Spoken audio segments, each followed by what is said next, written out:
Tyler can reach maturity. Cussing out Suri like a waitress with no patience. Oh, you want a tip?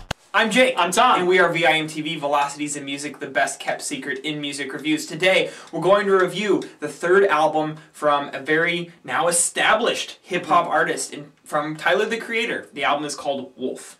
This is, as I said, his third album, Tom. And, you know, in a couple years ago, when Goblin came out in 2011, caused this huge storm. Everyone was talking about Tyler, the Creator, and all of the controversy surrounding his lyrics and the things that he was saying and the messages that he was sending and how crazy his, you know, take on his hip-hop music was, because it was really, I don't give a shit. I'm going to say what I want. I'm going to, you know, give shock value lyrics that at the same time, we're hinting towards, you know, deeper themes about independence and, you know, being yourself and things like that. And so he had a very religious cult following almost between, you know, his first album Bastard, which came out in like 2009, and then 2011's, you know, the success of 2011's Goblin, especially with the track Yonkers, which he addresses several times on Wolf. Now, Tom, in your opinion, how does this sound, or Tyler, the Creator's sound, evolve both, you know, in his lyrics, his rapping, his production, his beats, and all that on Wolf? There's a big transition here. Pretty much for all of the above of what you just stated. I mean,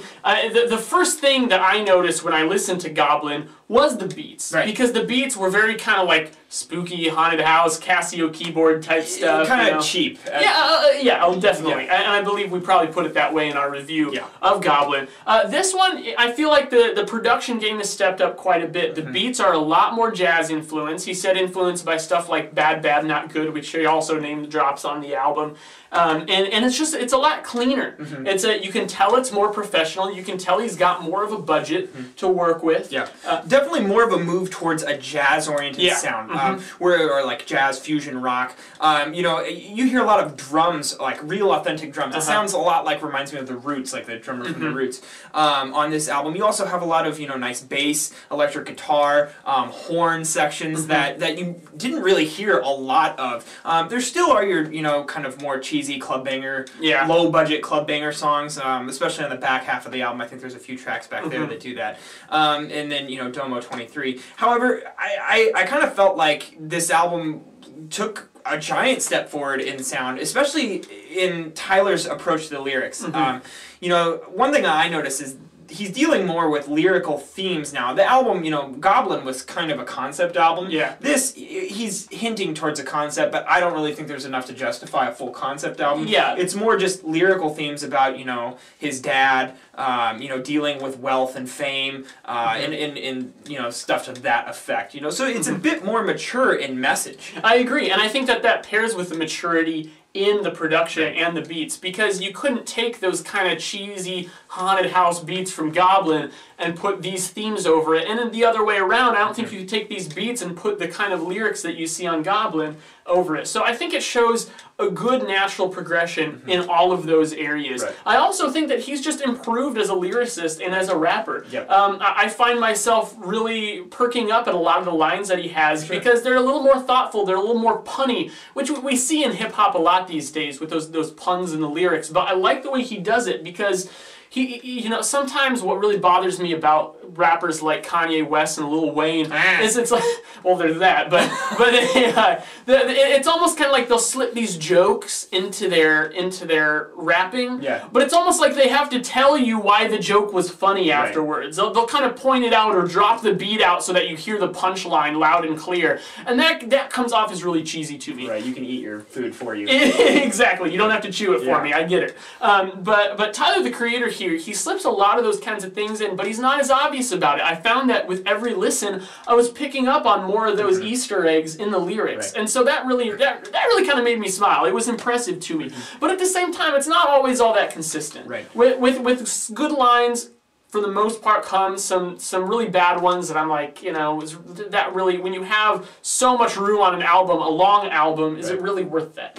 And one of the other thing that I noticed is that Wolf, in comparison to Goblin, definitely has less guest artists. You know, Tyler being one of the lead members or significant members from Odd Future, that, you know, iconic kind of sub-underground hip-hop group that they started, had all of his friends rapping on his previous albums. Here, this is much more more the Tyler the Creator show.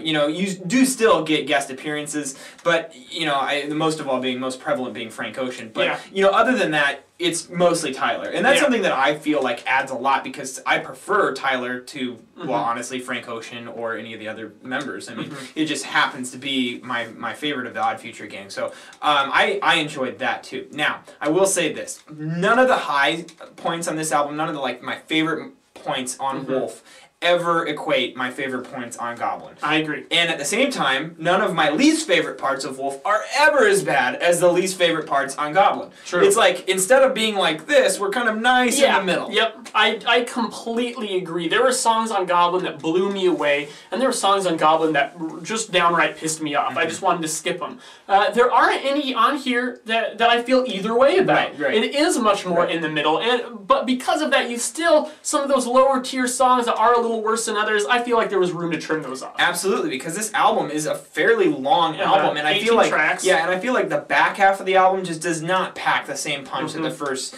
9 to 10 tracks do. I totally agree. Yeah, I personally would take out tracks like Parking Lot, Trash Wang, Tree Home 95, even the last couple of tracks, Tamale and Lone, which actually Lone is a pretty cool closer when you take into account the lyrics and the stories. I actually like track 18 a lot. Yeah, Tamale I found to be a little bit obnoxious. And also, track 10, right in the middle of their album, is a 7+ minute song that actually combines 3 songs together. And, while I like the 3 songs individually, I think we talked about this earlier, that's a good candidate, like, why do you need that if the album's already exceeding in length and you want a more condensed listen?